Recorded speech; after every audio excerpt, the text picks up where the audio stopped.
Mara, you're good to go, so feel free to take it over. Oh, thank you. It was looking like there was some waiting period for me, but thank you. So welcome everyone. Thank you for joining us at the third annual Coalesce. My name is Amala Echeverria. I'm on the community team at DBT Labs, and I'm thrilled to be hosting today's session, Build Scalable Data Products Leveraging User Stitching. We'll be joined by our speaker, Emil Verkada, and some fun facts about Emil. He's lived in 6 countries across 4 continents. He's an ultra marathoner and will be doing his first Ironman triathlon next year. And he consumes all of his media, except music, at 2x speed, even Netflix. I want to try that. So before we jump into things, some recommendations for making the best out of this session. All chat conversation is taking place in the Coalesce Build Scalable Data channel of DBT Slack. If you're not part of the chat, you still have time to join right now. Highly recommended. Visit getdbt.com/community and search Coalesce Build Scalable Data when you enter the space. So we encourage you to set up Slack and your browser side by side and ask other attendees questions, make comments, or react at any point in the channel. And after the session, Emil will be available in the Slack channel to answer your questions. However, we encourage you to ask questions at any point in the session, and they'll be flagged for Emil. So let's get started. Over to you.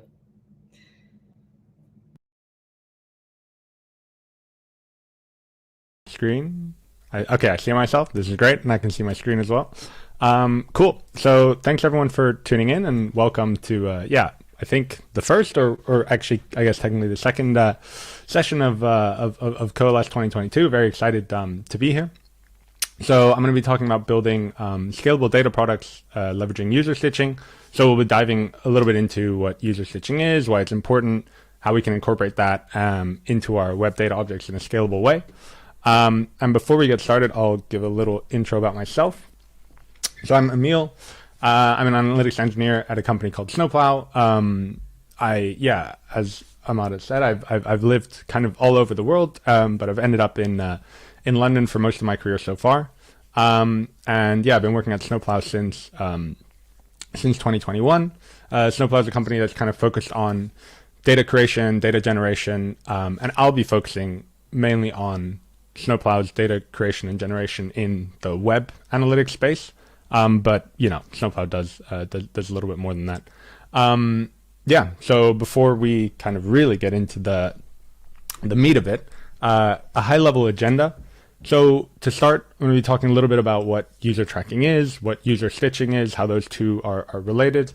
Then going into what are some of the difficulties we see with user stitching, what are some of the problems that people get into, how do you tackle user stitching, and how do we specifically do it at Snowplow, then what kind of benefits you can get from that, and then lastly, we'll kind of wrap it up with a little like what kind of learnings we can apply from user stitching, from dealing with user stitching to other data problems you might have in your organization. So now that that's out of the way, let's start with some examples and some ideas around user tracking. So here you have a screenshot of the Snowplow website. And on the kind of main landing page, we have a bunch of customer success stories. We have a bunch of like blog posts that we try and use to generate some excitement and engagement with Snowplow as a product, as I'm sure many of your sites do. And when you think about what blogs you're going to post where and what kind of the order is in the carousel that you're going to show these different pages, you might be thinking about doing some web analytics to try and understand which blogs drive the highest level of engagement, which blogs drive the highest level of conversion. And what you can do in general is try to make sure that the kind of the first blog that shows up, or the first article that you show to a potential new user, is going to be the one that drives the most engagement. And that at a very like kind of low basic level is the first step into kind of retention optimization. But what you can do that goes a little bit beyond that is see for this specific user, or for this specific group of users, what would be the most engaging customer success story, right? So if you know that a user is coming in and they're working in the e-com sector, then you might want to show them specific e-com customer success stories rather than a generic, marketing success story instead. So you can do that with basic web analytics, but you can go a step further by trying to understand who this user is and how they've interacted with the website previously and how they're interacting with it now. So you can also see in the top right-hand side of the screen here, we have a login button on the Snowplow website. And basically there we can use that obviously to have users identify themselves, but there's other ways you can leverage kind of web data that's being generated to try and understand which users are coming in when and how those users behavior changes over time. So as another example, there's DALL-E 2. So I don't know if everyone here has heard of DALL-E, but DALL-E is a way to basically create AI art, which is a very cool website. A lot of their stuff is like the functionality of creating AI art is hidden behind logging in. So you need to create an account, sign up, and all that stuff. So in terms of user stitching, they might not have to worry too much about, well, in terms of user tracking, they might not have to worry too much about user stitching because everyone identifies themselves if they're using the core product, which is typing in a prompt and then getting AI art as a result. But maybe they're looking into, maybe the people behind DALL-E are looking into optimizing their sign-up flow, and maybe they want to know, I visited the website yesterday, didn't sign up, didn't log in, read the about page, and just kind of closed the tab. And then today I came in again. I went straight for that sign-up button. I filled in all my details immediately, and then signed up to DALL-E 2 without any issues. Now, they could see these as two isolated kind of sessions or two isolated attempts of me using their website. But if they use user stitching, they can cross that. They can cross those days together and have those and understand that those sessions were attributed both to me on the same device, same computer, same IP address, same all of that. And then they can maybe get a better understanding of how many actual, real first-time users are logging into DALL-E 2 and signing up immediately, and how many people kind of take repeated attempts to get there. And they can try and use that to maybe improve, the call to actions that they have to get people to click that sign up on that first attempt, rather than waiting and hoping that they come on the second or third or fourth occasion. They might also want to be able to track that metric and hopefully see that metric go down over time if their objective is to maximize the signups. Then maybe the last example, which is a little bit closer to home, hopefully for everyone in this talk. So I hope we're all familiar with the DBT docs site, but basically, here there is no login. Everything's just out there. People can come here from typing, docs.dbt.com, or by going into Google, searching for specific DBT docs entries, and then landing on a specific page. So there's many ways that people can enter into kind of the flow or the domain of DBT. But what's interesting is, as a DBT user myself, and with all of you guys using DBT, you might have a specific problem that you're Googling, you end up on the DBT doc site, you click through it, and sometimes you find, exactly the right piece of information you want. You end your session there, meaning you close your tab, and then you implement whatever it says in the docs, and then you move on with your life until you get the next, issue that you run into. But alternatively, sometimes you might go into the DBT doc site, see something that you think might work, you try it, it doesn't exactly work, you keep digging a bit more into the doc site, and then later maybe you go, you leave the doc site, you go to Stack Overflow, or you go to Discourse, or you try and find other resources to solve that specific problem that you've run into. And then you might even end up back on the doc site, but just realize that the solution or the details are in a different part of the doc site that you weren't looking at before. So you can have basically your journey, let's say, of trying to find the answer to the problem that you were facing, or the thing that you didn't know, could span multiple different sessions, multiple different days. Even maybe you've looked up something yesterday and you weren't, it didn't quite answer your question, and then you come back today. And again, if you just have, if DBT just has basic kind of web analytics, they can look at me looking at the doc site yesterday as one independent session of some random person, and then me looking at the doc site today as one independent session of another random user. Or if they use some user stitching, they can try to understand, the problem that I was facing, how I kind of navigated my way through the doc site to try and get to a solution. And then you could even try and surmise if a general viewer or visitor ended up with, actually finding that solution or not. So there's a lot you can do with user stitching to try and understand, how users are using your website, and then you can use that to maybe try and optimize the flow and like reduce the time to insight or the time to finding an answer, specifically for the DBT doc site, but also for any other site, really. So there's a lot of different examples. There are some issues with this, like in theory, it's all fine and dandy to be able to do all these things, but in practice, some of these things are quite hard. So one of the first things is that sessionization, is quite difficult. And so sessionization is taking a bunch of user behavior events, so a link click, being on a specific page, getting a page view, scrolling down a page, clicking on another image, kind of browsing through that flow of browsing through a website, how you might behave browsing through a website. Being able to attribute all of those different events together into one session can be difficult if you don't have the right kind of tracking set up. Similarly, identifying specific users is quite difficult. What if users don't or can't log in? If you think back, if you think about the DBT Docs website, right? Like there's not even a possibility, I think, for us to log into the doc site. So it'd be very hard for us to attribute. There are no user identifier events. So there is no user telling them, oh, I'm Emil, and I'm the one who's been looking at your doc site for the past 5 days, going through these and these and these pages. So that makes things a bit difficult. Similarly, if you set up third-party cookies on your website, the lifespan of those is shortening. More and more and more. Browsers are getting a bit stricter on which cookies they allow and which cookies they don't. You have you also have browser extensions that kind of stop the tracking with certain third-party cookies. So it's getting harder and harder to identify specific users, even if they don't, log in, because there's other ways of identifying users. That's with third-party cookies. Now, first-party cookies are also getting shorter and shorter lifespans. Regulations are getting tighter and tighter around, what you can and can't do, how long you can track something. Browsers are becoming stricter as well. So using third-party cookies is really not ideal. Using first-party cookies is probably the best we can do for now. But that's also becoming less and less effective as those lifespans are getting shorter and shorter.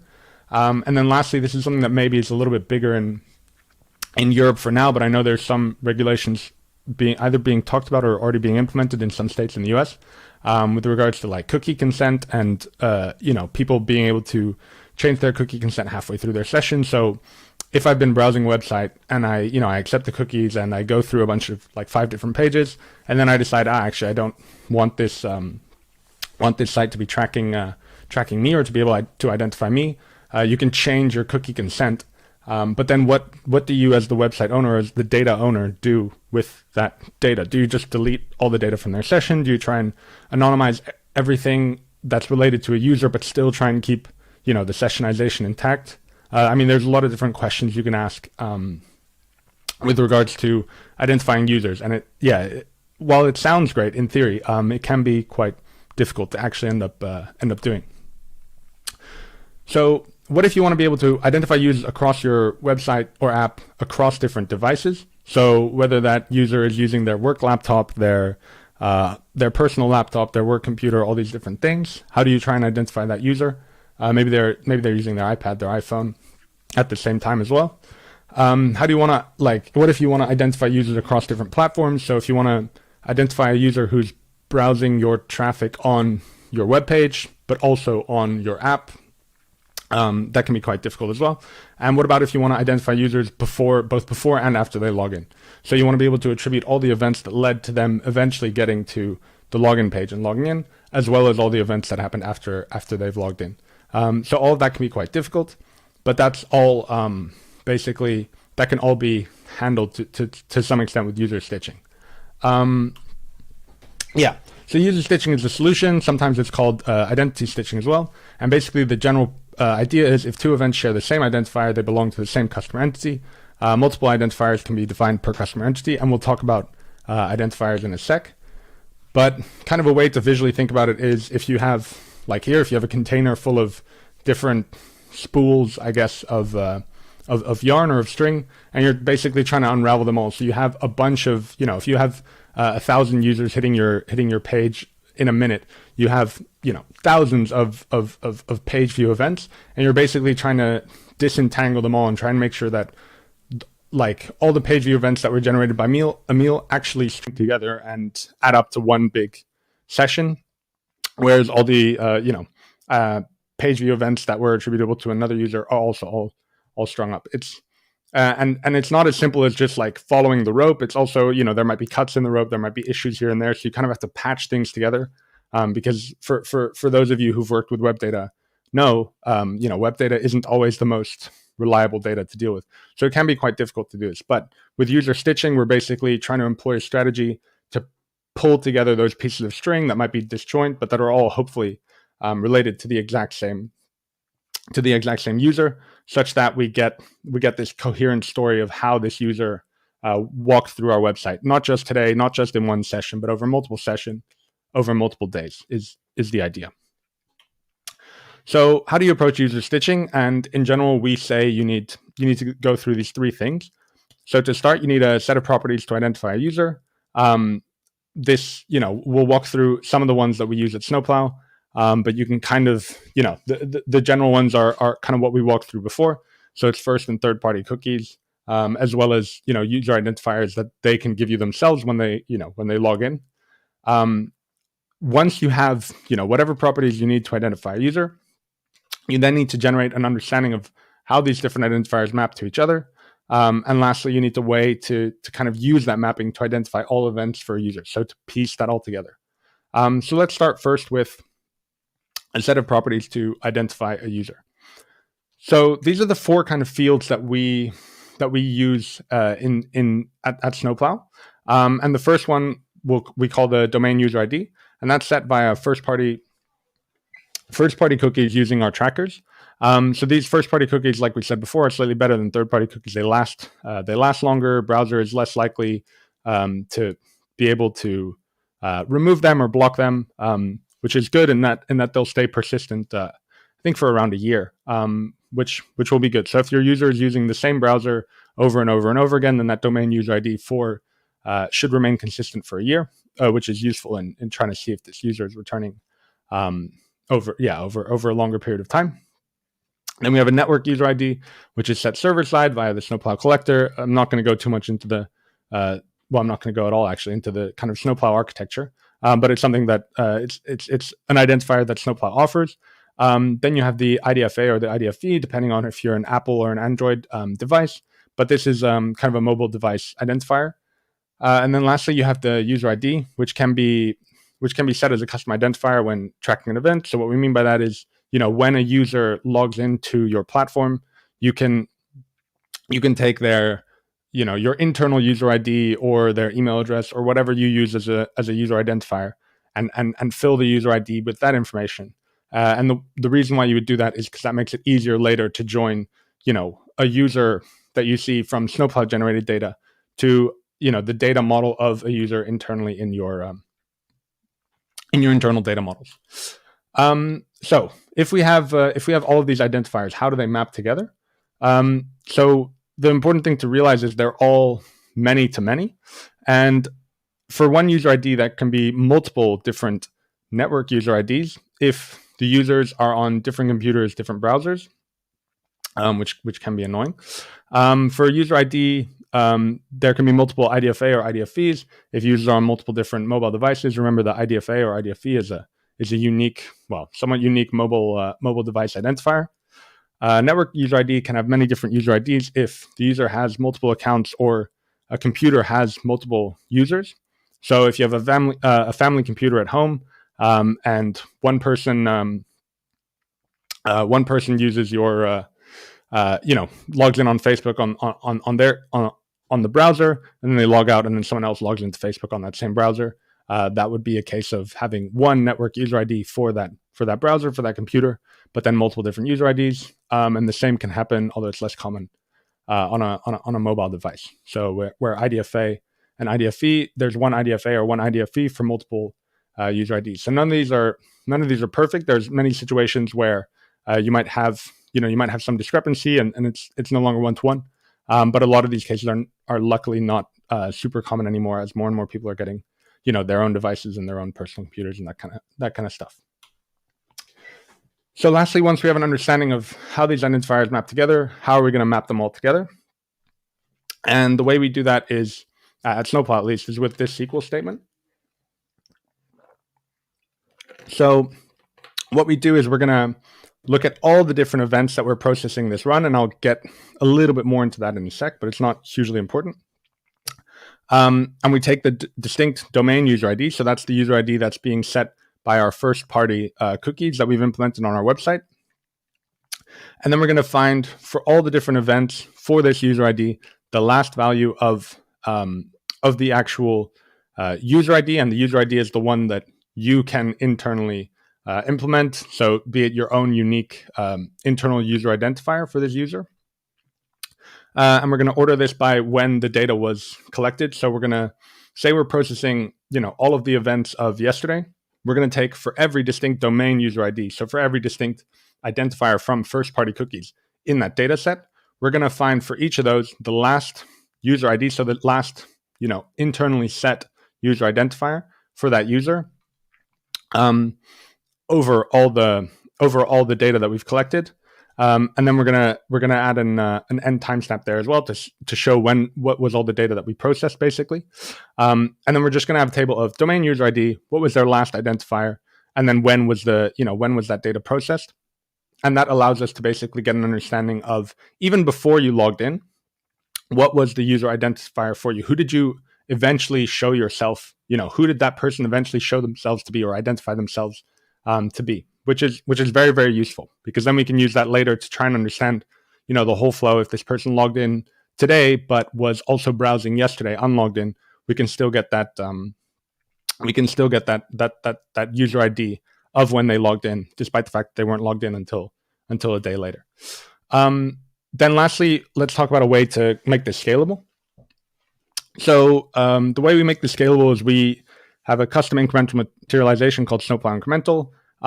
There's a lot of, nitty gritty down here, but the main idea, and that kind of relates back to this Snowplow web-based events this run. The main idea is that we only process the events that we need to.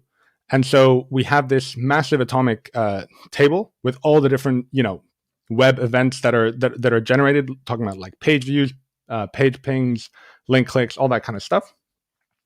But we only look at what was the latest data that we already processed and what is the latest data that's currently in our database, and we process that little chunk of data with some small caveats in between.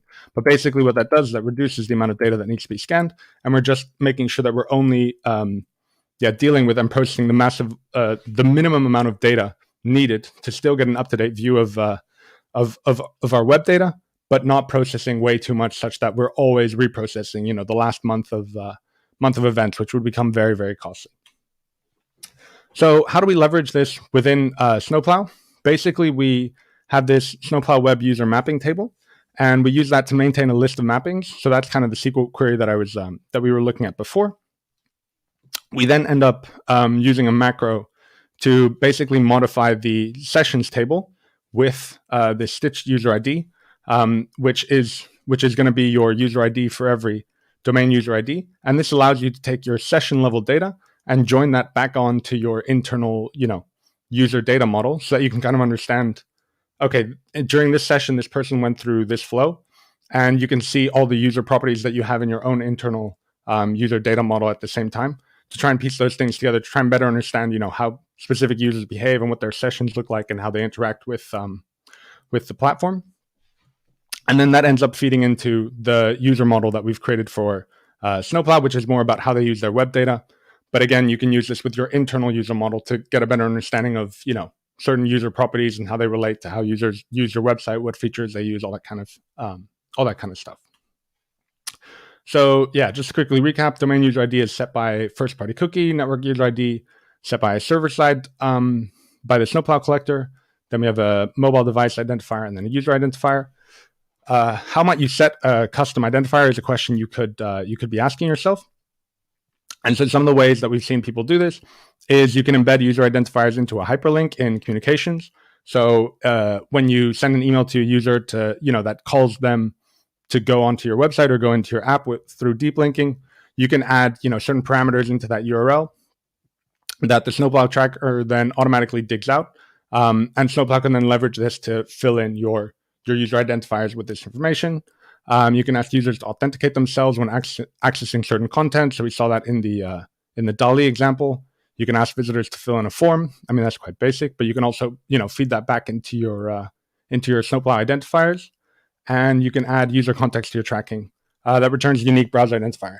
So this one's kind of iffy because, there's no guarantee of uniqueness. But basically, you can look at what was the IP address, what was the kind of browser versions, what extensions did they have. You can try and hash all of these things together to try and get a unique identifier for that browser at that moment in time. And it's relatively unlikely that many people will have that same browser at that same location. So just to quickly round off, what can you do with user stitching? So you can try to better understand the lifetime value of users together with attribution. So we kind of talked about this before, but trying to see how users flow into your app, what kind of parts of the page and what kind of features they engage with. And if you do user stitching, you can attribute a lot of unidentified traffic to this user to try and better understand how they behaved before they identified themselves, before they signed up, all that kind of stuff, which would hopefully lead to better retention because you're getting a better understanding of your user. In that same vein, you're going to get a clearer understanding of how different types of users react with your site. So in that way, you can try and basically generate specific user flows for different kinds of users. So if there's someone who, if there's a type of user that looks at your site once a day, every day, but then never logs in, never really does much, never engages much, you can try and find ways to incentivize those types of users to be more engaged with your site. And you can show more personalized content to your users, even if those users aren't logged in. So very, very last slide. What can we learn from this? So you can be more explicit about what data you need as data analysts and consumers. So if you want to set certain user identifiers, you can set those, with Snowplow or otherwise. And you don't need to kind of just let, as a data analyst or as a data consumer, you don't need to let your data creators dictate what you can and can't be leveraging basically in your data models. This kind of ties quite strongly into the second point, which is thinking about data not as exhaust, but as an asset that can be created, right? So you can, again, you can generate these user identifiers to be kind of whatever you want or need them to be. And again, using your own internal user identifier in your tracking will make it easier for you to join your internal data model of users with your Snowplow data model of users. So being more explicit about that just makes your life easier, and you can try and leverage that to make data modeling a little bit easier. And harnessing more data built for purpose allows you to gain richer insights. So again, if you're going to actually end up leveraging user stitching, then it's just going to allow you to get a better view of how users behave on your platform, what features they interact with, and end up with basically just a better user experience. So all those things tied together basically means, as an analyst, take charge of the data you need and realize that can and does drive more value for your company, and it only ends up saving you time downstream. So it's worth basically pushing for. I think that's it. So thanks everyone for your time. Enjoy the rest of Coalesce. I think Amanda is going to tell you how you can ask more questions. I see quite a few questions in the chat already. Yes. But yeah. Awesome. Thanks for a great presentation, Emil. Thank you so much for your time. And like he said, you don't have to fight your way through a crowd to meet the speaker. Instead, you can just speak with him directly on Slack. So for those of you joining live, stay in the Coalesce Build Scalable Data channel on DBT Community Slack if you'd like to continue the Q&A. And the next session's titled Prevent DBT Changes from Breaking Looker with Spectacles, and What Does Analytics Engineering Have to Do with Product Experimentation? Will be starting at 8:15 a.m. CDT, which is in about 15 minutes. So we hope to see you there. And Emil, thank you again for your time. This has been delightful.